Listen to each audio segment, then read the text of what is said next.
Welcome to the part 2 of this study guide video. Now let's continue with example 4.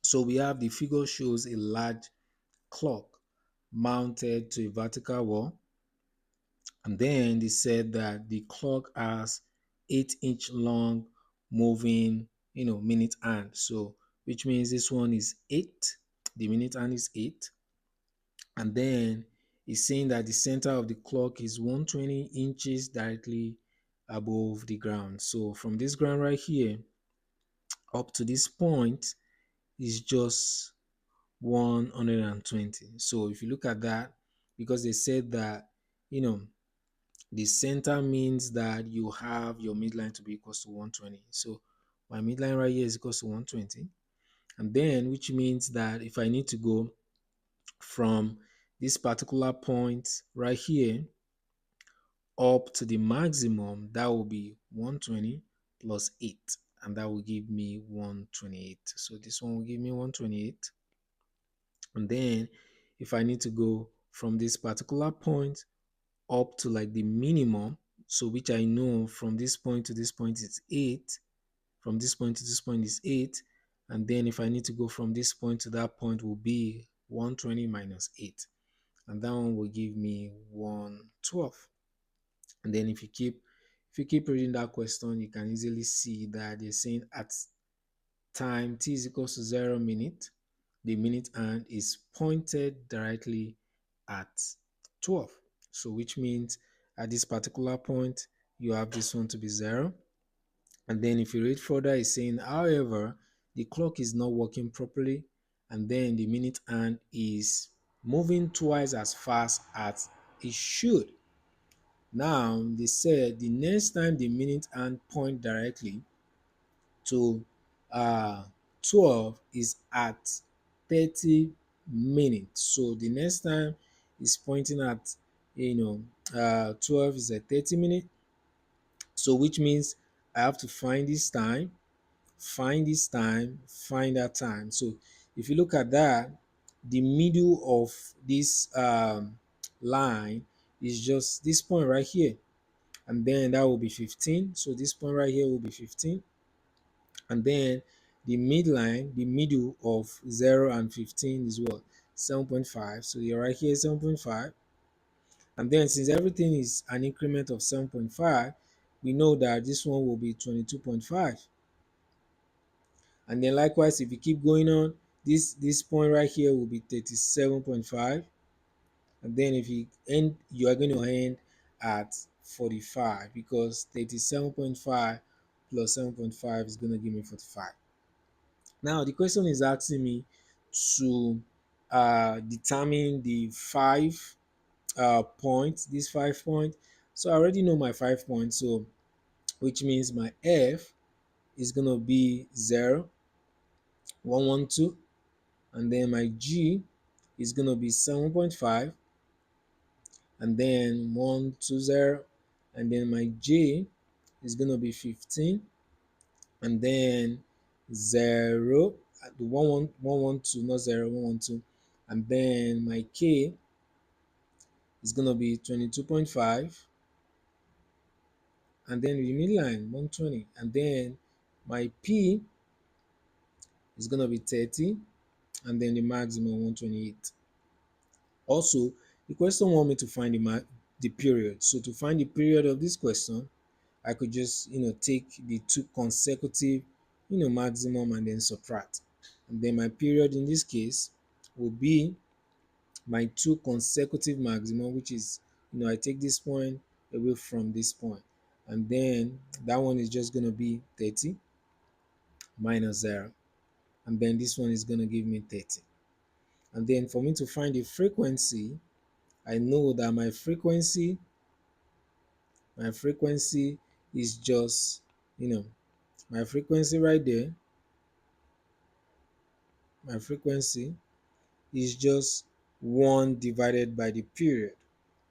And then for us to find the amplitude, how do you find the amplitude? One more time. To find the amplitude, there is a formula to find the amplitude that says that your maximum minus your midline. And then this one is going to give me 128 minus 120, and this is going to give me 8. And then the last one is saying that I should find my midline. My midline in this case, my midline is just y is equals to 120. So my midline is 120. And then for part C, it's saying that we should find two intervals of age such that we have something that is decreasing and then we have a concave up. So let's go find that point. So if you look at that point that is decreasing, this one is um, right here is increasing, and this point right here is decreasing, and then but it's concave down. But we wanted a point whereby you're decreasing, so this point also is also decreasing and concave up. So which means that this point too will be decreasing and then concave up. So what would be my answer to that question? So my answer to that question will be, for my C, the answer to that question will be 7.5 and 15, and also it's going to be 37.5, 37.5 and 45. So that would be my answer to all of those questions. Now let's see how to solve the next question, which is question 8. Now for question number 8, we have that nice diagram, and then it's saying that the graph of H and its dashed midline for two full circles is shown. We have 5 points F, G, J, K, and P are labeled on the graph. No scale is indicated and no axes are presented. So in that question, we have that this point is 2, and then the maximum is 16, and then the next point, which is G, is 5, and the midline is 11, and then the next one is 8. This one is 8, and then the minimum is 6, and then we have this one to be 11, 11, and then we have this one to be 14, and then 16. What that question is saying is that we should find the constant A, B, C, and D. D is easier to find because D is my midline, and my midline would be 11. So my D is 11. And then the next one that is easier to find is my amplitude. So my A is my amplitude, and then my amplitude is my maximum minus my midline. And then what is my maximum in this case, which is 16 minus midline 11. So this one is going to give me 5. So I have my A, I have my D. And then let's find uh, B and C. I can easily find C. Now looking at this point right here, you can see this is an increment of 3, increment of 3, increment of 3, increment of 3. So the question is, what can I add to uh, what number should I add to 2 that will add to 3 that will give me 2? So that one will be -1. So right here at this point is going to be -1. And then if you think about it, because we have sine and we know that sine start from the midline, right? And then starting from the midline right here, the point that we're starting at is at F. So you can see there's a shift. There is a shift. So my shift will be the opposite of -1. So the opposite of -1 is +1. So that's my shift. So in fact, don't forget, your C is your phase shift. Phase shift. That's our phase shift. And then now let me find B. To find B, I need to know this formula right here that says my B is equals to 2 pi divided by B. My P is equals to 2 pi divided by B.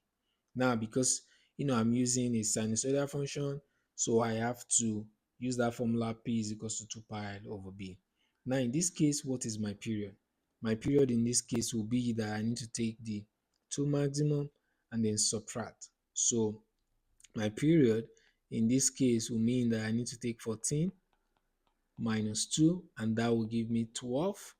And then in this case, we just have to substitute. So if I substitute in this case, I have my P to be now 12, and then I have my 2 pi over B. Now, how do you find B? To find B, all you have to do is to divide 2 pi divided by 12. And then if you simplify this one, you have your pi over 6. So now I have my A, I have my B, I have my C, and then I have my D.